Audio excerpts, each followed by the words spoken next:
All right, fellow romantasy lovers, I've been waiting to talk about this one because it completely took my weekend. The epic romantasy finale, Dawn of Chaos and Fury by Melissa K. Rorick, is finally here. And if you're into anything Book Talk is raving about right now, you need this. This is the fourth and final book in the Legacy series, a dark romantasy packed with fae, dragons, shifters, vampires, witches, meddling gods, you name it. And what I love about this world is that it's not your typical medieval fantasy backdrop. Think high fantasy meets modern tech. Magic everywhere, but people are still texting, driving, dating, using computers. It gives big Crescent City vibes in the best way. And honestly, I got so pulled into the emotional roller coaster. The heroine is dealing with depression and anxiety, and the way the story handles her mental health made the stakes feel so real. Plus, the tropes. Fated mates, morally gray chaos, one bed, touch her and die. It's basically a Book Talk bingo card of everything we love. Now, if you haven't read the series yet, this is the series finale, so don't start here. But the good news, all 4 books are out now, and they make such a great gift for that friend who is constantly reading romantasy and keeping up with every online book trend. Dawn of Chaos and Fury is on sale now, available for the first time as a Kensington trade paperback and ebook. So grab your copy and dive into the chaos. You can find Dawn of Chaos and Fury by Melissa K. Rorick wherever books are sold in print and in ebook.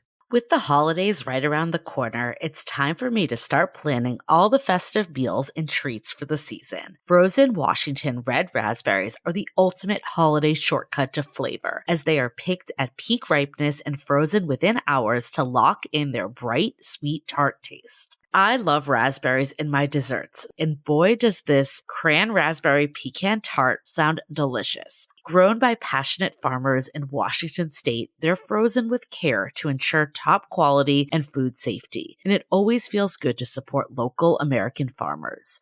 And here's the best part. They're always in season. When you buy American-grown frozen raspberries, you're getting fresh off the field flavor all year long. You can find them at Costco, Kroger, Meijer, and Winco Foods. Make sure to look for product in the U.S. on the bag. Check out True Fruit Mars Hyper Chilled Chocolate-Covered Raspberries and Smucker's Raspberry Jam. Want to learn more details on where to find American frozen red raspberries plus recipe ideas and cooking tips? Head to redraz.org. That's redrazz.org. You'll find participating retailers as an inspiration for every meal, plus info on how these berries go from farm to freezer with quality you can taste.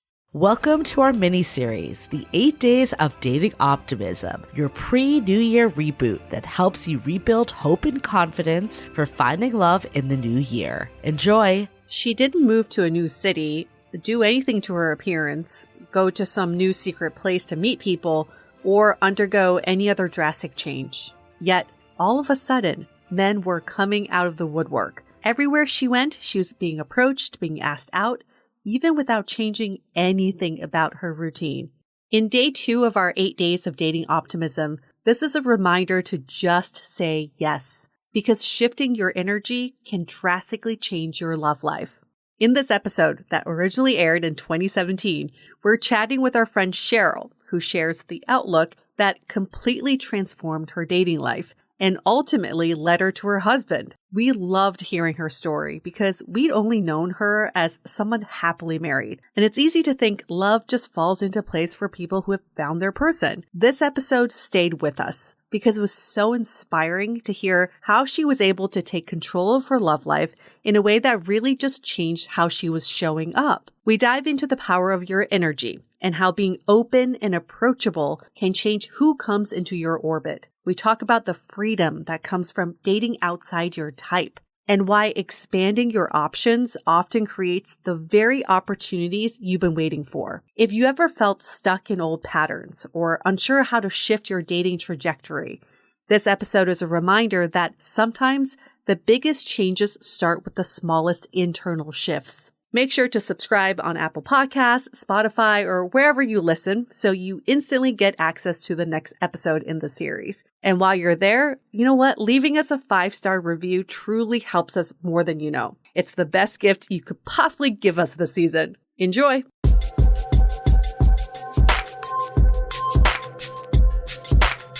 I I know for a while now we've been telling you guys to filter better, to pick your dates better, and to go on less dates, but higher quality dates. But there is something to be said about saying yes to opportunities. And that's exactly what our guest today is here to talk about. Her name is Cheryl. Hi, Cheryl. Hello. Hey. And of course, Julie's here too. I'm going to give some stats about Cheryl. She's 36 years old, originally from New York. She's been in San Francisco for 6 years, and she is happily married. Yep. Now, I don't know anything about the story, but I just know that you having the mindset of saying yes to every opportunity led you to meeting your now husband.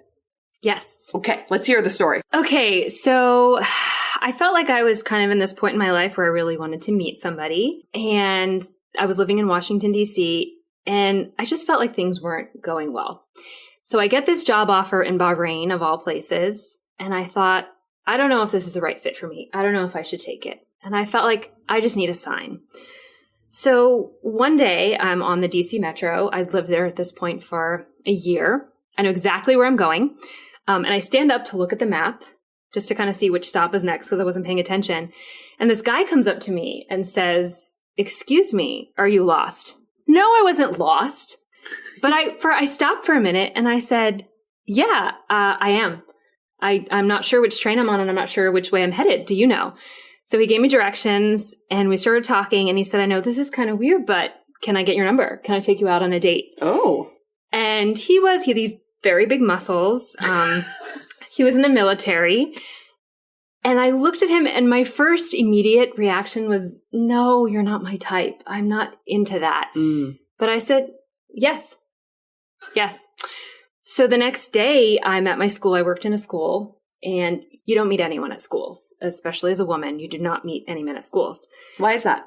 I don't know. There's just not as many male teachers. Oh, it just doesn't happen. Most of the single people I know are teachers and there's not a lot of opportunity in a school. So before you keep going, did you at this point consciously decide that you were going to say yes to things because of this job opportunity? Or was it more just like in the moment you decided to say yes? In the moment. So I had the job on my mind and I was thinking, should I, shouldn't I? And I just couldn't make up my mind. And before that, I'd been pretty decisive about things. But I knew what I really wanted was to be in a really great relationship. Mm-hmm. And the job offer was just kind of like, should I just go out and do this? Because nothing else, my life here is not working out. I also didn't really like my job very much, but I felt like I really wanted to meet somebody. And so the job offer was on my mind. And I felt like, give me a sign I need to stay here. Give me a sign that that's not right for me. And then that guy came along and I just said, yes. Okay. So the next day I'm at school. I'm walking the same way I usually walk, just down one of the halls. And this guy passes me and asks me where something is. And we start chatting. And he had come to school that day to do some kind of insurance thing with some of the teachers. So you had never seen him before? I'd never seen him before. So we start talking a little while. And he tells me that weekend, him and his church group, they're going to see a baseball game. And do I want to go? I don't care about baseball. I don't go to church. But I said, yes. Yes. Yes. Okay, I'll go. And I started to think, you just never know. You never know who could be the right fit for you. Mm-hmm. You never know what you'll learn. You'll never know what you'll experience. So why not just go out and give it a try? And so that kind of started the ball rolling. And suddenly I felt like I was wearing a sign. Everywhere I went, I was getting asked out on dates. And I'd never had that happen before. In the most unlikely places, by people I would absolutely say no to. So in this span of, it turned out to be a month, I went out with a guy who smoked. I don't like smoke. I don't smoke. I went out with a military guy. I wasn't really into that. I went out with a guy who had a son. That wasn't something I thought I'd want to do. I went out with someone who was way too short, someone who was way too tall, people of different religions. Just that normally in my head, I would say, that's not my type. That's not what I want. That's not my husband. But I did it. And I did it for the entire month. And it was amazing because the more I said yes, the more opportunities I got. And they just kept happening. So then at the end of that month, I kind of was feeling, I'd felt very encouraged by it. Mm-hmm. But then nothing was really going anywhere. I was learning a lot and everything was really great. Big muscle guy wasn't your future husband? No. Now husband? It worked out for a little while, but no. So then it was Halloween. And normally I would figure out what to dress up as to get the most male attention. It sounds sad, but it's true. And that year I was like, I've just had this nonstop male attention and nothing has really felt like anything real. So I purposely dressed up. A friend of mine had just gone to Morocco and bought me a Moroccan dress, which is like kind of a big sack. Yeah, and it's a muumuu. Yeah, and so I wore that. So really sexy. Really, yeah. So I wore that, and my friends are like, no one's going to flirt with you. And I was like, you know what? Okay. That's okay. I've just gone through this whole month, really almost about 6 weeks of saying yes, and this is a nice little break. So it was a Sunday night, Halloween that year, and we went out, my friends and I went out to a couple bars, and there wasn't much going on, surprisingly, because it was Sunday night, not many people in costumes. So we said, let's go to one more bar. After a couple, let's go to one more bar and see if anyone's dressed up. We go to one more bar. People are dressed up. Meanwhile, my husband, without knowing, he had the same conversation with his friends. Let's go to one more bar. So he went there. And so I'm sitting there chatting with friends, and these people who had a group costume, they were dressed as cockroaches, came in. Very super creative. Sexy also. Yeah. Very attractive. Yeah, and they were pretending to attack people. So they pretended to attack me. So it's funny, whatever. And then this guy was dressed as Marilyn Monroe, and he jumped in, and he had fishnet stockings. And because I was a princess, I had all these bangle bracelets on. Oh. And so they got stuck on his fishnet stockings. And he didn't like that at all. And I'm trying to pull them off. And he's like, stop it, stop it. And meanwhile, there's this whole scene. Everyone's watching, everyone's laughing. And so my husband was dressed as a Chilean miner because it was 2010 when the Chilean miners were I remember that. Around. And he comes running over. He has a little flashlight. He shines his flashlight. And he says, I'll save you. And he untangles me. Ooh. And yeah, and it was fun. It was funny. And then he walked away. I walked away. And my friend said, you should talk to that guy. He's obviously Chilean. And at the time I'd come back from Spain and I was wanting to speak Spanish. So I went up to him and I said, do you speak Spanish? And he said, no. And I said, where are you from? And he said, Slovakia. And I was like, well, I'm moving to Bahrain. I'm like, whatever. I don't care. So I go back to where I am. And in my head, I thought, I'm not interested. I thought he was too short for me. I thought, well, this is probably not going to go anywhere, whatever. So I go back to where I am, and he comes over and just starts talking to me. And then we start talking, and we have this great conversation. And he gives me, at the end of the night, he gives me his business card. Whoa. And I just say, yeah, I might lose this. So then he says, well, can I get your number? So I give him my number. And the next day, he texted me, and he said he had just moved to the U.S., and he says, it wasn't very grammatically correct. And he says, I don't really remember a lot about last night. I was pretty drunk, but I remember you, and I can't wait to see you again. Aww. Yeah. And meanwhile, he was on a visa, and he had about a month left. And so my roommate said, red flag, red flag, red flag. He's got a month left. Yeah. And he told me, I'm going back to Slovakia. I don't know for how long. But you said yes. But I said yes. Mm-hmm. I had a little downturn of, this isn't working. And then I said, you know what? Yes, I'm going to try it. Yes. And it worked out. We've been together for 7 years. He stayed. He came back about a month later. He was supposed to be looking for an apartment, but instead kind of moved in and didn't leave, which was fine and nice. And then about a year later, I said, hey, I want to move to San Francisco. Do you want to come? And he said, yes. And so we did. And then a couple months after that, he asked me to marry him. And I said, yes. And so we did. So you've been together for 7 years, married for how many years? 4.5. Wow. Yeah. So a lot of yeses. A lot of yeses. So before you went into this yes mentality, what was your mentality like?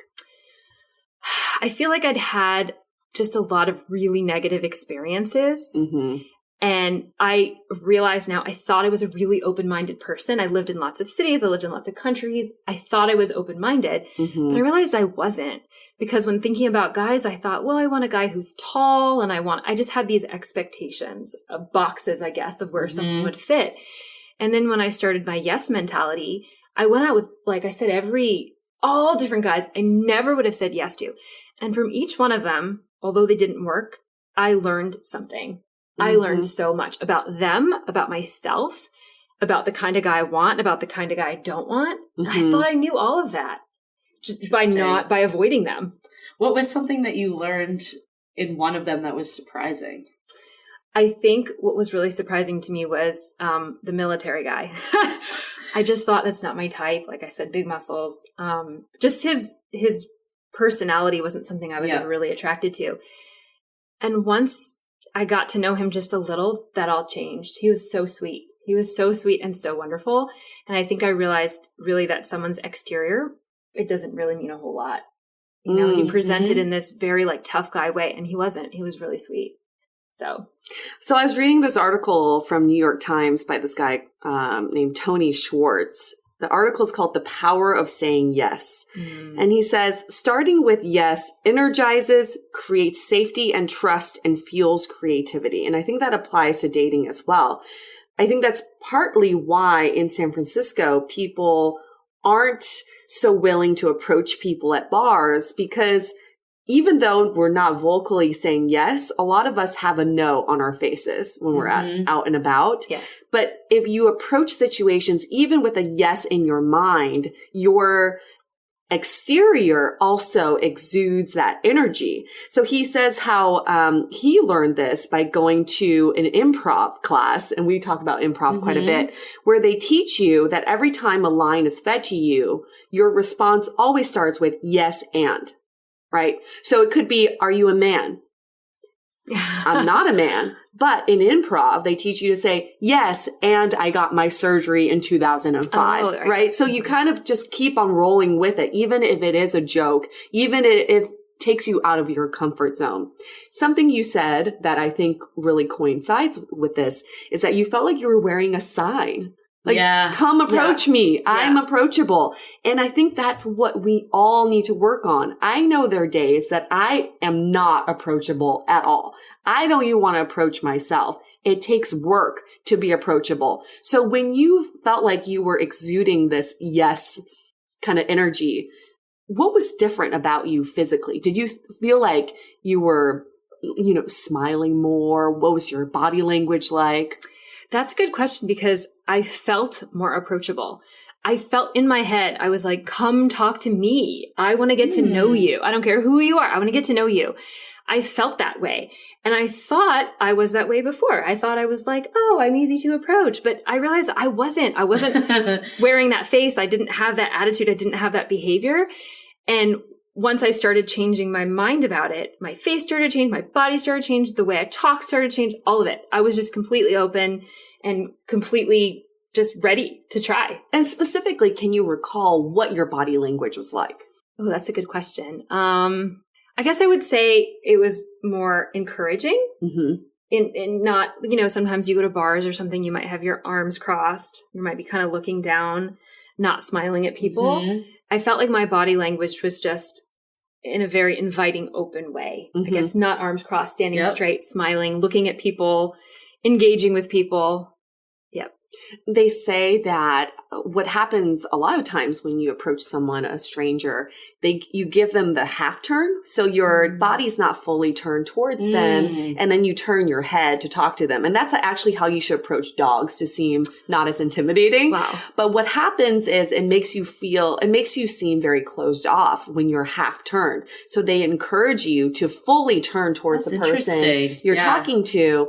And another sign is you mirror each other's movements. So if they pick up their drink, you pick up your drink, and you drink as well. And sometimes when you're in this open mindset, you just automatically do these things. So I would encourage people to know your own body language. Next time you feel like you're in this very yes mode, take note of what you're doing exactly. Maybe it's even just smiling a lot. That's actually really interesting that you say that, because I didn't think of it until you said that. But I remember physically, like I said, on the DC Metro, staring at that Metro map.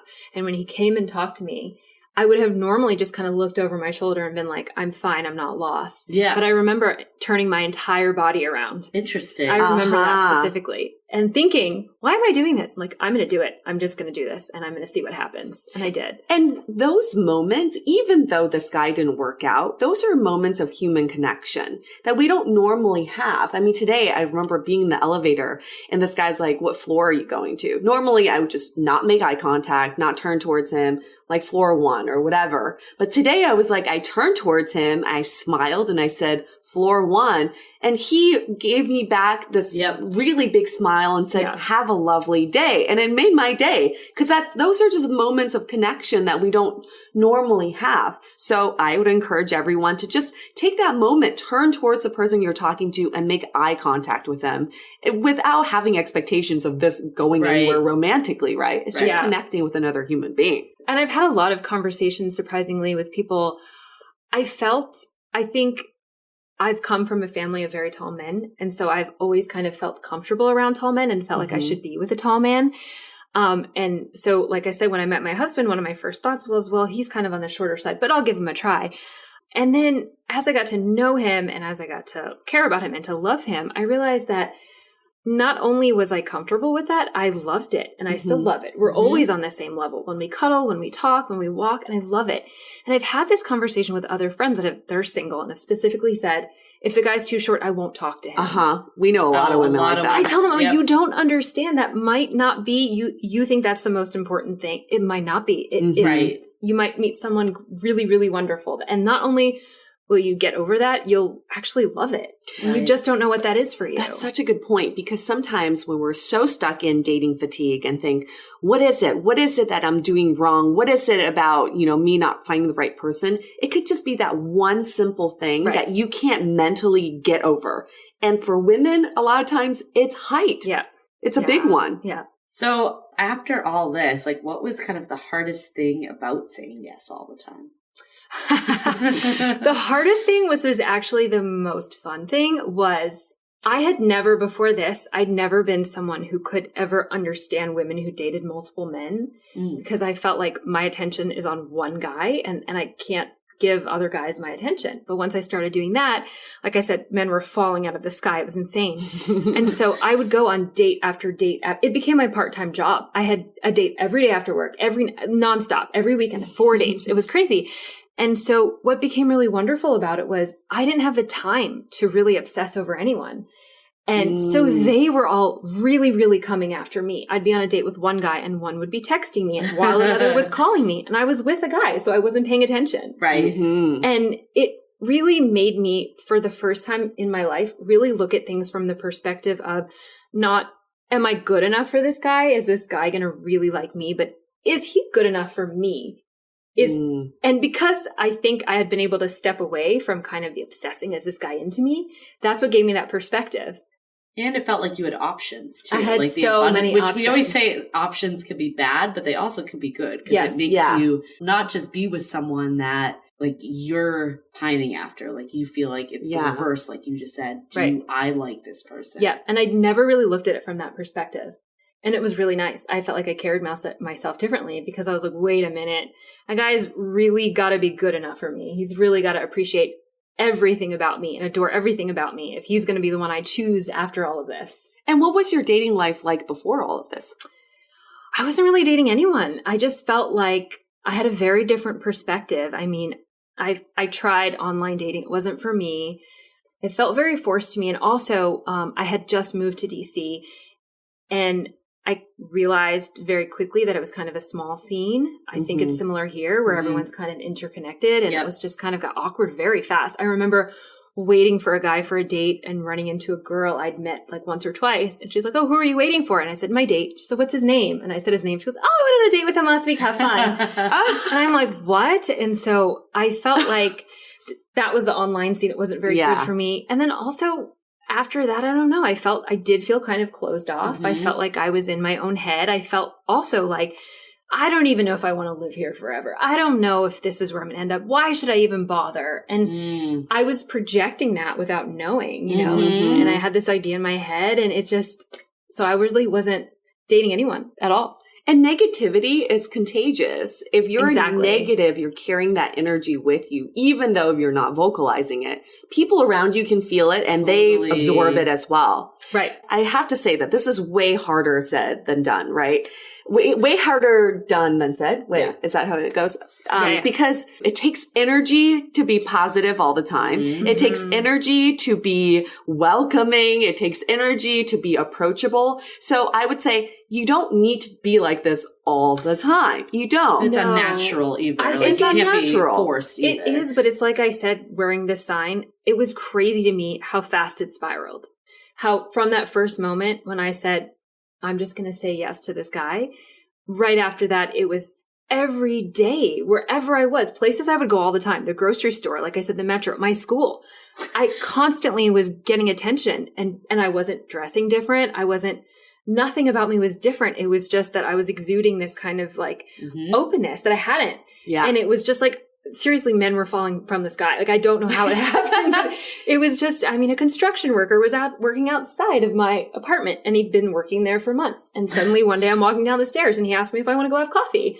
And I said yes, and I did. And why not? It just, exactly. And so that was what was really, I think, interesting. I want to dive into this even more, but before we do, let's take a quick break to hear from our partners. When it comes to holiday gifting, I want to give things that people really love. Beautiful, timeless pieces they'll wear for years. That's why I'm going with Quince. From Mongolian cashmere sweaters to Italian wool coats, everything is premium quality at a price that actually makes sense. Quince truly has something for everyone too. I'm obsessed with their cashmere sweaters, so much that I own 3 of them. They are so soft and luxurious, and they never pill. It feels like they should cost over $200, but they are only $50. What a steal. My whole wardrobe at this point is pretty much Quince. The craftsmanship shows in every detail, the stitching, the fit, the drape. It's elevated, timeless, and made to wear on repeat. I have my eye on their jewelry, pajamas, and robes that are definitely making it on my gift list. I may just need to buy the stainless steel bracelet Apple Watch band for myself too. Find gifts so good you'll want to keep them with Quince. Go to quince.com/dateable for free shipping on your order and 365-day returns. Now available in Canada too. That's QUINCE.com/dateable to get free shipping and 365-day returns. Quince.com/dateable. This holiday season, comfort is knowing your home is filled with natural, sustainable comfort for a healthier environment for me and my family. As the holidays fill up with gatherings, travel, and to-do lists, Avocado Green mattress products can transform your home into a peaceful, grounding retreat made with certified organic and sustainably sourced materials. From breathable bedding to handcrafted mattresses, Avocado is all about true comfort, so you can rest, recharge, and wake up refreshed all season long. Have peace of mind that every product is thoughtfully made with the planet in mind, so you can feel good about the comfort and quality you bring into your home. With Avocado, you can enjoy deeper rest, calmer mornings, and a healthier daily routine. And with financing options with Affirm, it's easier than ever to bring Avocado to your home. Prioritize rest and recharge with Avocado's organic comfort. Head to avocadogreenmattress.com today to create your natural oasis and save big during the holiday sale. Avocado, dream of better. Imagine having a dating coach in your pocket 24/7 and a daily guide so you're never lost. That's exactly why we partnered with Studio.com to create the Finding Your Person coaching app. Now, we were blown away by their AI technology that creates a completely customizable experience based on exactly what you're going through. After 10 years of doing Dateable, we kept hearing the same thing. I wish I had support in the moment when I'm actually dealing with this stuff. So we finally created it. And honestly, we've been so excited about this launch because it brings together the tech we've always wanted, everything we've learned from talking to thousands of daters, and the core content from our most popular course, Finding Your Person, the one that sells out every single time. And inside the app, you'll follow a personalized journey designed to help you get clear on what you want, build real confidence, and break the patterns that keep tripping you up. You'll get quick audio lessons, guided reflections, and simple real-world challenges that make dating feel intentional without the pressure. And there's even AI-powered audio journaling for real-time feedback and encouragement, a coach you can talk to, and insights to identify patterns and growth. Give it a few months and you'll see the difference. Less spiraling, more clarity, and a dating approach that actually feels hopeful and grounded. It's like having a wise, honest coach at your disposal. If you're ready for support that actually sticks and transforms, go to studio.com/dateable and start your journey with the Finding Your Person coaching app today. So was there any times that you wanted to say no or wish you had said no? Any regrets? Let's see. I think the only regret, so like I said, the smoker was kind of hard because I knew that wasn't something that was for me and I wasn't going to like ask him to quit or anything. But I think my only regret was when I did this, I was 29 and I'd met a guy who was 22 who immediately I thought he's way too young, but I said yes. And he fell kind of hard and very quickly. Wow. And I felt really, really sad and really sorry for how sweet and wonderful he was, but it just was not a good connection. And right, you just weren't in the same life stage at all. Right. Yeah. And so that, I remember how sad it was, like ending things with him. And that made me sad. So it's almost like you felt a little bad that it was like, almost like not, I don't want to say an experiment for you, but in a way it was kind of like this thing, but for him it might have been like. Yeah. But he said for him it was a learning experience. I was going to say, he learned from that. He's 22 years old. Right, exactly. Now he's probably with some wonderful woman because of That's your, true. Exactly. Your I've interaction. Had a couple of the guys after be like, oh my God, like, you know, we had this really great experience and it made me start wanting to just meet other people. Oh my God, so that I was love really this. It's like the... See, this is how the way I see it. I would say 90% of people who are walking out and about are unapproachable. So that 10% where you belong, Cheryl, you're like a ray of light for these people. You really stand out. Just one simple smile, totally. A little eye contact, and open body language really sets you apart. And that positivity is contagious, right? Yes. Well, I found like remember we did the 7-day challenge for trying to meet more people in real life. And like I found in my elevator at work, people were really receptive to small talk and like having conversations. And I think it was almost like refreshing to them when I like said hello and smiled because they just weren't used to getting that from anyone. Yeah. I was shocked how much people like wanted to engage with it. Yeah. So I actually, one of the guys I dated was very, very, very shy and told me, and I've never dated anyone shy before, and told me that he didn't know how to talk to women. Oh. And I said, I think you're wrong. And so we kind of practiced it together, you know, just like, what, so you what really would you say to me? And, and the funny thing was, this was in DC. I moved to San Francisco, and about a year or two after that, I meet a friend, and she invites me to her apartment, and I'm over, and she lives in a group house. And on her fridge, I see a picture of him, and it's a save the date for his wedding. Oh, wow. And I said, I dated that guy, and now he's happily married. And you're like, you're welcome. I don't know, but yeah. It got you out of your shell. Yeah. Well, these are all interactions and experiences. They all compound into bigger experiences and bigger results. So I think the little impact, think about this, right? You're being selfless in some ways. The little impact you can have on someone by bringing that positivity will then spiral into them bring that to someone else. Right. You're paying it forward. Yeah. He started feeling more comfortable talking to other people. And the really interesting thing to me, I think, so this went on for a couple of months. The last month of it was the most intense, which was when I got really tired at the end and I was like, I need a little break. But it went on for a couple of months. And I didn't realize until I met my husband. He asked me the first date we went on, he said, are you dating anyone? And I realized when he asked me that, he was the first guy who had asked me that of all the guys. The first one to say, are you dating anyone or anyone else? And it kind of blew my mind a little bit. Then I realized that just interesting that like maybe no one cared. I mean, you know, I think that they were dating other people or maybe they weren't. I don't know. But there was no, you know, like I said, nothing ever really got any very serious. We were all getting to know each other. And then for my husband to say, are you dating anyone? I thought, wow, this guy is really interested. Like no one has asked me this. And then when I said yes, he said, well, I am too. And I'm going to end that right now. And I said, well, I am too. And then he said, and I want to know what you want. I'm like, for what? And he said, in a relationship. And I was floored. I realized all of this time, no one had asked me that. And I'd never really thought about exactly that. Just that, the guy was good enough for me. And it really made me think, wow, what do I want in a relationship? And I thought, wow, he's really serious right from the beginning. Because he said, I want to know what it is before I can promise it to you. I want to know that I can give you that before I promise it. Wow. Yeah. So I was able to go back on everything I'd learned, things I didn't want, things I did want. Yep. Put it all kind of together and say, well, this is what I want in a relationship. And that's awesome. I think obviously it just showed that he was in a serious place. So that was important.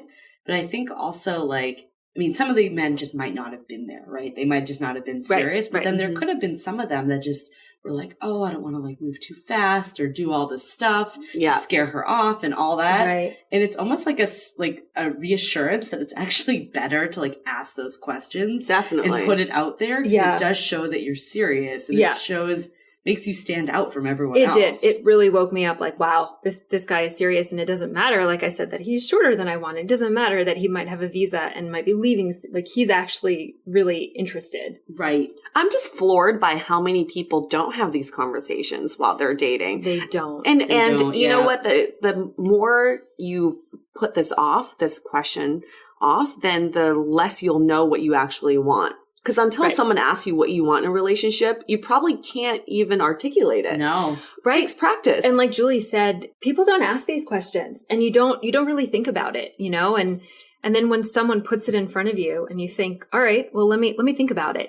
You go back on all those experiences. You think about all the bad things, all the good things, and then you're really able to know what it is you want. And I feel like I told him, had I not just had all this, what I just went through, not only would it be harder for me to say what I want, it would be harder to know, I feel like, not only what I want, what I need, any of that. I wouldn't know that as clearly. Well, a lot of dating advice tells you not to ask this stuff. Right. It's the opposite. I know, in which I always... I always roll my eyes at it. I'm like, these are important questions. Get them out of the way first. In the beginning. Go before you invest more time and feelings into that person. It's ridiculous. Because people don't want to come off that they are too invested. It's all a game. I know. I told someone today, I was like, oh, my boyfriend and I have been talking about when we want kids. And he went, you guys have already had that conversation? I'm like, yes, we had it in our first month of dating. These are questions that are important to me. Why wouldn't we have this conversation? He was like, wow, he must be really serious. And I'm like, okay. That's the other thing. That. I think you get used to saying exactly what you're feeling, exactly what you're thinking, and either that person stays or they go. Yeah. And if they go, well, that wasn't going to work out anyway. And if they stay, exactly. Yeah. Mm-hmm. So I think that there are some takeaways here, and I want to talk about those. But one of them is you are the driver of your life. You are behind the steering wheel. So if you're in a place where you're looking for something, you should go out there and get it and stop thinking about, well, is it too early to ask this question? Is it too forward to approach this person? This is your life. Right? And if you get rejected, you get rejected. That's a blip in your lifeline. But in the grand scheme of things, it really doesn't matter. You're in the driver's seat. Go out there and get it. What I do want to talk about is the balance of saying yes and filtering. Because if people said yes to everyone in online dating, they wouldn't have jobs. They would probably wouldn't be able to do anything in life. They'd just be going on dates. So how can people balance that?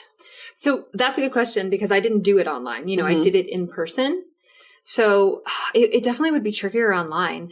But I guess if there is some part of you holding back and being scared, this person looks interesting. Would they really be into me? Don't ask that. Don't worry about that. Worry about if they're good enough for you. So if you think they're someone that you might have a connection with, go and reach out to them, whether you're a girl, whether you're a guy.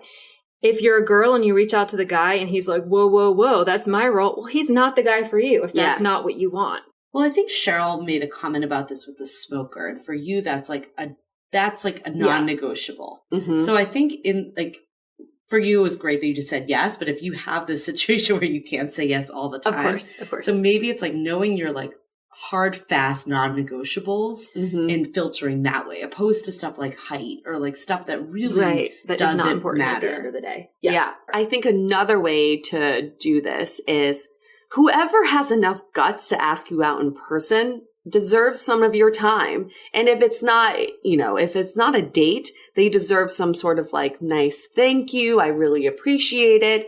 But if someone's asking you out online, it doesn't take that much effort. Right. So balance out that ratio. Go on more dates with people you meet in real life versus all the yeses and swipes that you get online dating, because that's passive. Anybody can do that. Absolutely. I think also like there's also this mentality of saying yes to every invite you get and every event. And like there is a side of it that's like, yeah, you never know who you're going to meet there. Agreed. But then there's also a point, like if you're just having a shitty day or you are burnt out and getting sick and tired, is it really going to be beneficial to go to this event if you're not in the right mindset? So maybe it's also checking in with where you are. Yeah. At least in my opinion, it's like not really even worth it if you're not mentally there. Right. And to piggyback on that is that I think a lot of us love to make excuses for why I can't do this, why I don't like this person, why this is not going to work out. We should use that same energy to make excuses for yeses. Yeah. So make excuses for, this event, I don't know if I want to go to it. I'm a little tired, but I should go because here are some excuses to go. This person's not exactly my type, but I should meet them because here are some excuses for why. So flip your excuses to the yeses and see what happens there. And take an improv class. We've talked about this in previous episodes. They really teach you to just say yes to everything, but in a way that is still authentic to who you are. Not like you're just saying yes for the sake of saying yes. Exactly. I think also to the events point, like it kind of is like similar to the deal breaker non-negotiables. Like if there's an event that's just like, I mean, yes, you could always be exposed to something new, but there's some things that you just know about yourself that you don't enjoy. Yeah. And I don't think you should try to put like a square peg in like a round hole. Like I think you should know yourself enough that I'm going to really thrive in these environments. Right. In these environments, I don't, and then double down where you thrive. Right. Yeah. I think you're right. But also push yourself out of your comfort zone every once in a while. It's hard. You never it's like know. A hard balance. Yeah. But if you know you're going to be negative at this event, then don't there's go. No point. Right? There's really don't go. point. If you know you cannot squeeze out an ounce of positivity, then stay home. You're doing everyone a favor. Exactly. Right. And like with the smoker, I thought, okay, do I really dislike it as much as I think I do? Let me try. Went on one date. Yeah, it bothers me as much as I thought. And good. Yeah. But now you know. Now you know for you that's a deal breaker. For other people it might not be, but for you it is, right? And also when I was dating these guys, I was very easily and clearly able to say as I went along, very early on, this is not what I'm looking for. This is not what I want. And I couldn't believe how decisive I could be about it because I was never before that. I didn't know. But as time went on, I became more and more clear exactly what it was I was looking for. If we're ready to go to takeaways, one of my takeaways is that everyone should have this dating like in masses period of their life. Yes, definitely. Like I think, yes, it can get draining if it goes on forever and ever, and then there's other situations going on. But personally for me, I did like the probably like 6 months of like really being out there on Tinder. And like, I think it really helped me get a feel of what I liked and what I didn't, just because you're exposed to so many people in a short period of time. So I think we can all like say that there's negatives with that, but there's also a lot of positives that come from like this like serial dating. It's just knowing when you've hit it enough that you're now focused on something real. Right. Which is exactly like I said, I got to the point where I'm like, I need to step away from this. I need a break. Right. Yeah. And then when I met him, I felt like, okay, something here feels comfortable. Something here feels real. And like I said, my roommate said red flag about the visa. And I thought, oh, too short. But I said, all right, I'm going to give this a try and see what happens. And like you said, you were able to tell him what you were looking for in a relationship because you had not necessarily like a ton of other relationships, but you had all these like mini little relationships. You were decisive about it. Take from, right? And I think another thing, like I said, another takeaway was just, I think when you do start dating more and more like that, it is easier for you to, like I said, kind of flip the script and say, is this person what I want? Is this person good enough? Because so many women, so many of my friends, they all sit there and they're like, I don't know if he likes me enough. I don't know if I do this or if I do that. If I do, it's almost like if you don't know, that's not a good sign, right? That you're like dwelling over it. Exactly. And as it was just complete, I was just able to see that in such a different perspective. Like, well, this is what I want. Can you fill what I want? Yes, Can you exactly. give me what I need? And if you can't, I'm moving on. Yeah. Right. You're driving. Exactly. You're coming from a place of abundance, not of scarcity, Exactly. which is really important. And I think sometimes it's hard to have that mindset, especially if you're going on a lot of dates that don't pan out. Exactly. But it is important because then you're not just like taking what you can get. You're getting what you deserve. Yeah. And then the whole issue with, not the issue, but dating, having a lot of dates, right? Dating around quite a bit. Again, balance out your in real life and online dates, because I think if you go on too many online dates, it really fatigues you. Yep. And if you try to go find too many in real life dates, it fatigues you too, because you're like, this is way harder. So try to balance the two. But I would say this to the women of San Francisco. The biggest complaint I hear from men is that women are not receptive, yet we want men to approach us. It's a double-edged sword, right? On one hand, we're like, when I go out, I wish more men would be aggressive and come up to me. On the other hand, when they do come up to me, I don't say anything back to them, or I'm not receptive. Right. So if you want to be approached, if you want men to be more aggressive, everybody, this applies to me as well. Let's be more approachable, being more open. And I liked what you said about it spiraling. So even if you're not into someone, you're like paying it forward, because now you're giving that guy confidence to go up to the next girl where he might not have if you shut him down completely. Right. Definitely. I think my last takeaway with this, and something we talked about before on our body image episode, is like so much of us fixate on the outward appearance. And like you said, nothing changed for you physically. It was only your mindset, mentality, and like that came from your appearance in terms of like smiling. There was no like weight loss or like major transformation that occurred. One of my tests with people is, we get a lot of people who ask us to set them up. And my first question is always, what are you looking for? And if they mention anything superficial in their first three attributes, I always say, well, you're not ready to date. Yep. Because it's true. If someone's like, I'm looking for someone tall, I want them to be, like dark hair, like and I want them to girls be only. Yeah, I want them to be slim. Then I go, nope, you're not ready to date. If they say, oh, I'm looking for someone caring, looking for someone who can be empathetic towards my current situation, then I know, okay, you know yourself and you know what you're looking for. Totally. The last takeaway I have is, I think this whole idea of saying yes, again, takes a lot of energy, takes a lot of time and effort. So make an event out of it. I had a girlfriend in New York who would get dressed up for her yes days. So she would say, Fridays are my yes days. This is a day where I'm going to look my best. I'm going to go out there, smile at everybody that comes my way, and make a thing out of it. So if you made a thing out of it, it gives you motivation. It's exciting because you never know. The possibilities are endless. And also it gives you something else to do rather than being at home and swiping through all the apps. Right. Right. And then, like you said, if you get the positive results that will naturally come with that, then it kind of like takes care of itself. Yeah. And I think also if you're doing activities and things that you love, like if you know yourself well enough to be like, I love doing this, it's not as hard to say yes. Yeah. Because you want to say yes. And I think, exactly, because I also never changed what I was doing, which was interesting. I was doing all the things I already enjoyed. I wasn't doing anything different. And I used to say, oh, well, I work in my field is 98% female. I'm never going to meet a guy at a work environment. I'm never going to meet a guy here. I'm never going to meet a guy here. I had that mentality.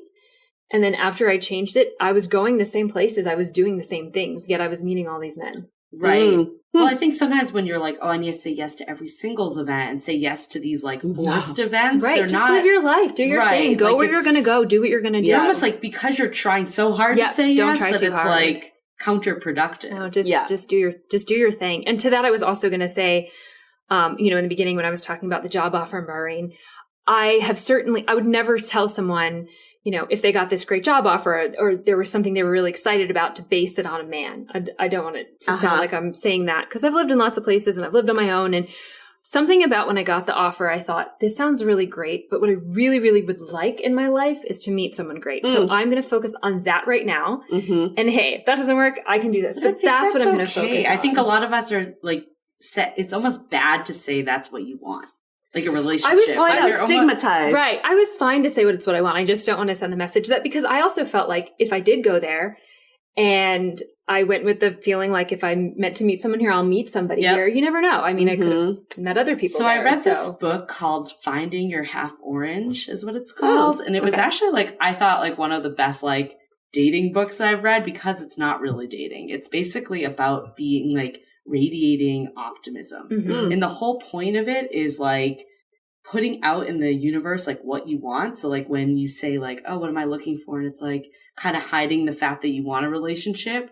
Instead of doing that, being like, I want a relationship. And then that's what will come. So I think there's something to be said about it, like almost like shifting your mindset and what your appearance is outwards. Yeah, and it helps your friends if they want to set you up, because again, I've said this before, some of my friends, I don't even know if they're single because they've actually never told me that they're looking for a relationship. And they come to find out, they're like, Yue, how come you've never set me up with one of your friends? I'm like, I had no idea that's what you were looking for.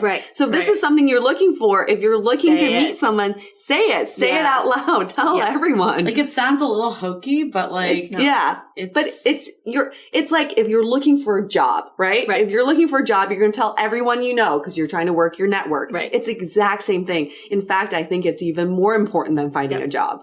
I want to do this quick exercise, the yes and exercise, just to demonstrate what they do in improv class. So I'm going to throw it to Cheryl. Ask you a question. You have to answer with a yes and then you throw a question to Julie. She has to answer and then she throws a question to me. Okay. All right. Cheryl, are you super hot right now? Yes, and I've always been hot. Julie, do you want to get married? Yes, and I want to find the love of my life. Yue, I want to ask you. Ask something that's like not me. So hard. So Julie, you'd be terrible at improv. I'm like, do you want to get a cat? Like that. Yue, do you want to trade Mojo in for a cat? Yes, because I would love to have a fur animal in my life that I'm allergic to. Okay. But she said yes. Okay, let's go on to our question of the day. Our question of the day comes from Devin. Everyone keeps saying that I need to put myself out there more, but I'm just exhausted. And when I do go out, it feels like I just end up talking to my friends. So sometimes I'd rather just lay low and watch Netflix. I should mention I'm pretty introverted and don't get energized by people. I realize I won't meet anyone by sitting on the couch, and I do like to meet up with people one-on-one. What are some ideas you have for me so I can get out there but not burn myself out? This is okay. I love this question because I know people who thrive in one-on-one situations, but they don't thrive in social situations. They're not like the one getting all the attention when they step into a room, but when you do talk to them one-on-one, they're amazing, right? So I would say to Devin is first and foremost, it's good that you know this about yourself. Good for you. That takes a lot of self-reflection. Yeah, definitely. Some of us are just introverted and some of us are extroverted introverts. So I'm in that category. First of all, communicate this to your friends. They should know that this is not something like being at a big party. It's not something that you're really into, but communicate to your friends. I really enjoy intimate one-on-one situations. So your friends may set you up on, blind dates maybe, or two, find these events where it's smaller scale, like those small dinner parties, like 500 brunches where you're only with like 6 or 7 other people. For me, I definitely thrive in that situation a lot better than like the big event. Like I feel like I really do end up talking to my friends mostly in situations like that. But to play off 500 brunches again, like what I loved about that was that it was like 6 to 8 people. So a fairly small group and everyone kind of comes solo. So you're almost like all like in the same boat and you're like forced to sit and have a meal together. And then there's Feastly and Eat With. Like there's a bunch of other different ones too, or it doesn't have to just be food either. But like finding stuff that like fits that is a really good technique, I think. Yep. There's a lot of events like that now on Airbnb, for example. That are like things going on around and they could be a group of 3 people or 5 people. Right. And also I think like, on Eventbrite, because I've never really used Eventbrite to find events, but they have this Amazon model where if you go to one event that you liked, they'll recommend other events just like it. Yep. So if you find one that you really like, you'll find a whole bunch of other ones that are just related. So I would say that, but then also don't avoid the issue either. I think there's nothing wrong with saying I'm uncomfortable in the situation, but I'm going to work on getting more comfortable. It's still a point of improvement, right? You can still improve upon these things. Right. It's not so much like, oh, I need to avoid all of these events altogether. It's okay. Just, sometimes you're better in a situation where you're pushing yourself out of your comfort zone. Or it's balancing it. Like maybe it's not doing it 3 nights in a row because you're going to really know yourself that you're just going to burn out. Like maybe it's just like finding one a month that seems really interesting to you that you're excited about and then build up from there. Yeah. It's also, I think, feeling not like there's certain expectations. Like some people feel, okay, well, I can't go out and try to meet people until I lose weight or until I get a job or until I this or that. And so to think kind of, I can't even try because I'm quiet and I'm introverted and that's not what someone's looking for. Yeah. Of course, someone could be looking for that. People are looking for all kinds of things. Everyone is different. Mm-hmm. Or online dating could be a good bet for someone that's more introverted because it is one-on-one when you actually do meet them. Yeah. So you might need someone that is more introverted too, or you might need someone to bring you out of your shell. And if you're so aware of this, which is amazing, you could tell people that. I mean, if you are talking to someone online, you could say, hey, just so you know, I'm pretty quiet, or I'm only comfortable one-on-one, or I'm that kind of person. And maybe that person's super social and they want someone super social and it's not for them. Or maybe they're like, oh, me too. That's such a relief. You never know. Yeah. Yep. Definitely. Also, just have like a close friend who is that social butterfly. And sometimes it's great to have that person around because they can fly you around to different groups and introduce you versus you having to do the work. And lastly, Devin, I would say everyone says you should put yourself out there, but you're just exhausted by it. So my question would be, do you want to put yourself out there? Are you looking for a relationship? Are you looking to date more? If that's the case, then you need to work on getting yourself out there. There is nothing that can happen from staying at home and watching Netflix. I can guarantee you that. Unless if someone randomly comes to your door because DoorDash delivery guy. I was going to say, the odds are low. Or your neighbor who wants to watch the exact same Netflix show. The odds are really, really low. So if you want something, you still have to make the effort, make the time, and go do it. Maybe it's, I think like we said, just like balancing it, like having your Netflix night if you need to like get that downtime, and then coupling that with more of a night out that you could actually meet people. Love it. Okay. Any last words of advice for our listeners? I did have one more, also in terms of what you can learn from all this. Oh yeah. I feel every day I appreciate my husband and everything about him because I know what's out there. Because I've had those experiences. It's true, though. It's so true. And he's told me the same thing, that had he met me before all of the experiences he had, he wouldn't appreciate me the way he does. Yeah. So I always remember that. I always remember just how grateful and lucky I am. And I never take any of that for granted because I know how hard it is because I went through all of it. Well, the reality is most people aren't going to be your match. Right. Like, they're not. So like when you do actually find that person, you're like, okay, no, because I've seen it all and I have comparison. Exactly. But you're so grateful for all the people that you met along the way. Of course, definitely. Because they all brought me there. Exactly. And listeners, we are so grateful for you for tuning in. We would love to have you as a guest on our show. Again, we can always keep your identity anonymous to protect you, or you can just come like Cheryl and be like, I'm Cheryl. This is my story. I said yes. I said yes. And say yes more. Say yes more. Tell the universe what you want. On that note, last but not least, stay